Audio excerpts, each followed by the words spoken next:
ఇప్పుడు జనరేషన్ వాళ్ళు ఎందుకు పెళ్లి చేసుకోవడం లేదంటే, ముఖ్యంగా గతంలో ఏంటంటే 18 ఇయర్స్కి 20 ఇయర్స్కి పెళ్లి చేసుకునే వాళ్ళు. ఆ పెళ్లి చేసుకున్న తర్వాత వాళ్ళ పిల్లల్ని కన్న తర్వాత వాళ్ళ బాధలు వర్ణనాతీతం. తొందరగా పెళ్లి చేసుకొని తొందరగా పిల్లల్ని కని ఆర్థిక సంపాదన సరిగా లేక సతమతమైపోయి వాళ్ళు చాలా ఇబ్బందులకు గురయ్యారు. అవన్నీ ఇప్పుడు మన వాళ్ళు ఇప్పుడున్న జనరేషన్ వాళ్ళు చూస్తున్నారు. అంటే గతంలో మన అక్క పెళ్లి చేసినాం, మన అన్న పెళ్లి చేసినాం, వాళ్ళు ఆర్థికంగా అప్పుడు లేరు, అయినా సరే ఏంటంటే పెళ్లి చేసేయాల చేసేసారు. వాళ్ళ వాళ్ళ జీవనం ఇప్పుడు చూస్తున్నారు వాళ్ళు. అంటే వాళ్ళు అప్పట్లో పెళ్లి చేసుకున్నారు, వాళ్ళు ఆర్థికంగా లేక ఇప్పుడు వాళ్ళు కష్టాలు పడుతున్నారు, బాధ పడుతున్నారు. మనం అట్లా కావద్దు. మనం ఏంటంటే ఇప్పుడు గతంలో సాఫ్ట్వేర్ లేదు. గతంలో ఒక ప్రభుత్వ ఉద్యోగికి 30,000 20,000 వస్తున్నా చాలా గొప్ప. ఒక గజిటెడ్ ఆఫీసర్కి 40,000 వస్తే పెద్ద గొప్ప. ఇప్పుడు అలాంటిది ఇప్పుడు సాఫ్ట్వేర్ టెక్నాలజీలో మళ్ళీ వేరే జాబ్లలో కూడా లక్షల రూపాయల జీతాలు వస్తున్నాయి కదా.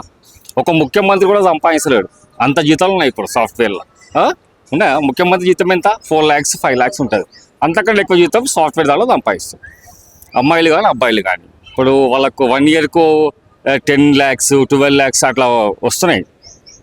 అదే మళ్ళీ ఇప్పుడు ఏంటంటే ఇప్పుడు చదువులో కూడా బాగా ప్రాఫిట్ ఉంది కాబట్టి. మరి ఇప్పుడు అందరూ ఇలా ఆలోచిస్తే నెక్స్ట్ జనరేషన్స్ ఎలా అంటారు? అమ్మ అని పిలిపించుకోవాలన్నా, నాన్న అని పిలిపించుకోవాలన్నా ఎమోషన్స్, ఈ కోర్ ఎమోషన్స్ ఎక్కడికి వెళ్ళిపోతాయి అంటారు? ఏం కాదు. ఇప్పుడైతే ప్రజెంట్ అయితే మీరు చెప్పిన విధంగా పెళ్ళిళ్ళు చేసుకోవడమే చేసుకుంటున్నారు. ఇప్పుడు అబ్బాయికి 30 years, అమ్మాయికి 25 years, లేదా అబ్బాయికి 35 years, అమ్మాయికి 30 years అక్కడ దాకా వెళ్ళింది. ఇప్పుడు ఇంతకుముందు ఏంటంటే 20 years 25 years ఉండే, 25-30 అయింది. ఇప్పుడు 35-30కి వచ్చింది. ఫ్యూచర్లో 35-40 కూడా కావచ్చు. జనరల్గా 2025 పోల్ కనెక్ట్ చేస్తే అరేంజ్ మ్యారేజా, లవ్ మ్యారేజా, నో మ్యారేజ్ అని పోల్ కనెక్ట్ చేస్తే majority of the people no మ్యారేజ్కి ఓటేశారు. అంటే వాళ్ళ ఒపీనియన్ ఎలా ఉంది? దాన్ని బట్టి నేను అడుగుతున్నాను క్వశ్చన్. నో మ్యారేజ్ అంటే నో మ్యారేజ్ అంటే నో మ్యారేజ్ అని ఉండదు. ఇప్పుడైతే అందరు ఫ్రెండ్షిప్ చేస్తారు. ఇప్పుడు నువ్వు ఫ్రెండ్షిప్ చేస్తలేవా? ఒక మాట అంటున్నా, ఫ్రెండ్షిప్ ఉంటుంది, అది వేరే విధంగా ఉంటుంది. కొన్ని గతంలో అవి లేవు. ఇప్పుడు ఏంటంటే అమ్మాయి అబ్బాయి కలిసి ఆప్యాయంగా ఒక ఫ్రెండ్లీగా ఉండరు వాళ్ళు. గతంలో ఏంటంటే అబ్బాయి అమ్మాయితో మాట్లాడితే పెద్ద అది చుట్టుపక్కల వాళ్ళు చూసినా ఇంట్లో వాళ్ళు చూసినా ఇలా పెళ్లి చేసేయాలి లేదా ఏమైనా అట్లా ఉండే. ఇప్పుడు అట్లా కాదు కదా. ఒక అబ్బాయి అమ్మాయి ఇప్పుడు పార్కులో కూడా ఫ్రెండ్లీగా వస్తారు పోతురు. ఎవరైనా ఏమంటారా? ఎవరేమంటలే కదా. ఆ స్వేచ్ఛ ఉంది. ఇప్పుడు ఒక స్వేచ్ఛ వాతావరణం ఉంది. వాళ్ళ మమ్మీ డాడీస్ కూడా ప్రోత్సహిస్తారు. ఒక ఫ్రెండ్లీ వాతావరణం అయితే ఉంది. అట్లానే ఏం లేదు మీరు చెప్పిన విధంగా. పరిణామాలు తీసుకుంటే ఎలాంటి నడవడిక ఉంటే పెళ్ళి అవుతుంది అంటారు? తల్లిదండ్రులు పిల్లల్ని స్వేచ్ఛ వాతావరణంలో పెంచాలా, వాళ్ళకు మంచి విద్య అందివ్వాలా. కాకపోతే వాళ్ళు ఒక 18 years వచ్చిన తర్వాత కొద్ది జాగ్రత్తలు తీసుకోవాలా. వాళ్ళ ఇంట్లో నుంచి ఎక్కడ వెళ్తారు, ఏం చేస్తున్నారు, వాళ్ళు కరెక్ట్ టైంకి ఇంటికి వస్తారా లేదా, అవన్నీ కూడా చూసుకోవాలా. అంటే పూర్తిగా వాళ్ళని మనం వదిలేయద్దు. వాళ్ళు మన సెల్ ఫోన్ చూసినా ఆ సెల్ ఫోన్లో ఏం చూస్తారో, వాళ్ళు జాబ్ పర్పస్ విధంగా చూస్తారా, ఇంకా వేరే విధంగా మనం సెర్చ్ చేస్తారా, అవన్నీ కనిపెట్టాలా. వాళ్ళకు గైడ్ చేస్తూ ఉండాలా. ప్రతిరోజు కాకుండా వీక్లీ 1 time అయినా గైడ్ చేస్తున్న వాళ్ళ. ముఖ్యంగా ఏంటంటే సమాజంలో జరుగుతున్న పరిణామాలను కూడా వాళ్ళకి తెలియపరుస్తూ ఉండాలి.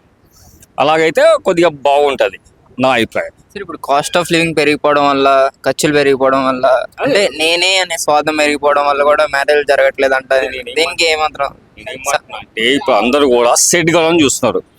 ఇప్పుడు ఏంటంటే ఇప్పుడు ఈ జీవన విధానంలో 40 yearsకి 50 yearsకి మనము వేరే వాళ్ళ మీద డిఫెండ్ కాకుండా మనం బతకాలి. మనకంటూ ఒక బ్యాంక్ బ్యాలెన్స్ ఉండాలి. మనకంటూ మన పిల్లలు పుట్టిన వాళ్ళకంటూ కొద్దిగా ఫండ్ ఉండాలని వాళ్ళు కోరుకుంటున్నారు. ఎందుకంటే గతంలో ఇంతకుముందు ఒక 30 years బ్యాక్ 20 years బ్యాక్ వాళ్ళ జీవన విధానం చూసి వాళ్ళు తెలుసుకొని ఈరోజు మేము అట్లా కావద్దు, మన పిల్లలు మనము మంచిగా ఉండాలన్న ఉద్దేశంతోనే వాళ్ళు లేట్ మ్యారేజ్ చేసుకుంటారు, లేట్గా పిల్లల్ని అంటారు. వాళ్ళు లైఫ్ సెట్ చేసుకుంటారు. ఒక ఇల్లు కొనడమా, లేదా బ్యాంక్ బ్యాలెన్స్ పెట్టుకోవడమా, లేకపోతే పొలం కొనడమా, అలాంటివి పెట్టుకొని చేసుకుంటున్నారు ఇప్పుడు. సార్ ఒక మ్యారీడ్ మెన్గా మీకు బ్యాచిలర్ లైఫ్ బాగుందా, ఇప్పుడు మ్యారీడ్ లైఫ్ బాగుందా? అంటే ఇప్పుడు నాకైతే మ్యారేజ్ అయ్యి 21 years అవుతుంది. నా ఏజ్ ఇప్పుడు 52 years. ఏదేమైనా సరే స్వార్థం అయితే చాలా ఉంది, మితిమీరిన స్వార్థం ఉంది. ఇప్పుడు మేము ఒక 5 మంది ఫ్రెండ్స్ ఉండే, 5 మందిలో కూడా ఇప్పుడు ఎవరికి లేడు. అంతా కమర్షియల్ బ్రెయిన్స్, కమర్షియల్ మైండ్స్. పైసా ఉన్నోడే ఫ్రెండు, పైసా లేనోడు ఏం లేడు. కాకపోతే మన సిద్ధాంత పరంగా ఏంటంటే మనం ఉన్నాం, బట్ ఏదైనా సరే నేనున్న యువతకి ఒక మంచి మెసేజ్ ఏమి ఇస్తున్నట్టే, కష్టపడండి, మీరు సంపాదించిన డబ్బును కూడబెట్టుకోండి, కానీ చిట్టీలు గిట్టీలు వేయొద్దు. ఏది చేసినా మీరు చిన్న ల్యాండ్ లాంటివి కొనుక్కోవాలా, లేదా మన పాలసీలు చేసుకోవాలా. చిట్టీలు వేసి మాత్రం మోసపోవద్దు. ల్యాండ్లు కొన్నా ఏదైనా కొన్నా డిటిసి బిల్ లేఅవుట్ అలాంటివి కొనుక్కోవాలి. ల్యాండ్స్ కొన్నప్పుడు కూడా మోసపోకుండా కల జాగ్రత్తగా ఉండాలి. డిటిసి బిల్ లేఅవుట్లు తీసుకోవాలా, పంచాయతీ లేఅవుట్లు తీసుకోవద్దు.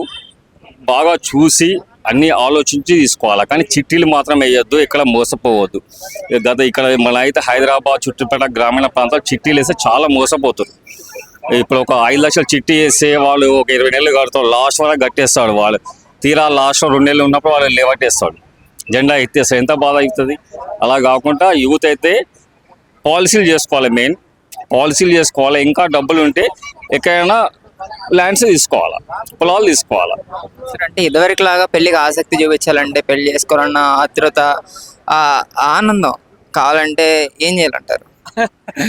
ఇగో అలాంటి ఆతృత అంటే ఇగో ఇష్టం ఉన్న వాళ్ళు చేసుకుంటున్నారు. ఇప్పుడు 25 ఇయర్స్ అబ్బాయి 20 ఇయర్స్ అమ్మాయి కూడా ఇప్పుడు చేసుకుంటున్నారు, అట్లేం లేదు. లవ్ మ్యారేజ్ అనుకోండి, లేకపోతే ఇంట్లో వాళ్ళ మ్యారేజ్కి సంబంధం అనుకోండి, వేరే విధంగా ఏదైనా అనుకోండి. కొన్ని అందరూ అట్లా కాదు, కొన్ని మ్యారేజ్ అయితే జరుగుతున్నాయి, వాళ్ళు మంచిగానే ఉన్నారు, అట్లేం లేదు. కాకపోతే ఆలోచించే వాళ్ళు మాత్రం వాళ్ళు నా ఫ్యామిలీ బాగుండాలా, ఫ్యూచర్లో నేను బాగుండాలా, నాకంటూ బ్యాంక్ బ్యాలెన్స్ ఉండాలా అని కోరుకున్న వాళ్ళు మాత్రం టైం తీసుకుంటున్నారు.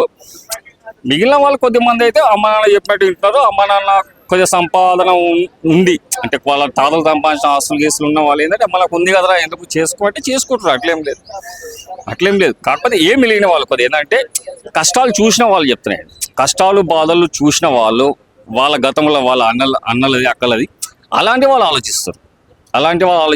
మనం అట్లా కాకూడదు. చదువుకొని ప్రయోజకులం అయిన తర్వాత మనకంటూ ఒక బ్యాంక్ బ్యాలెన్స్, మనకంటూ ఒక హోదా, మనకంటూ ఒక మంచిగా ఉన్నప్పుడే చేసుకోవాలని కోరుకుంటాం. Thank you. పెళ్ళి అనేది మంచి అంటారు.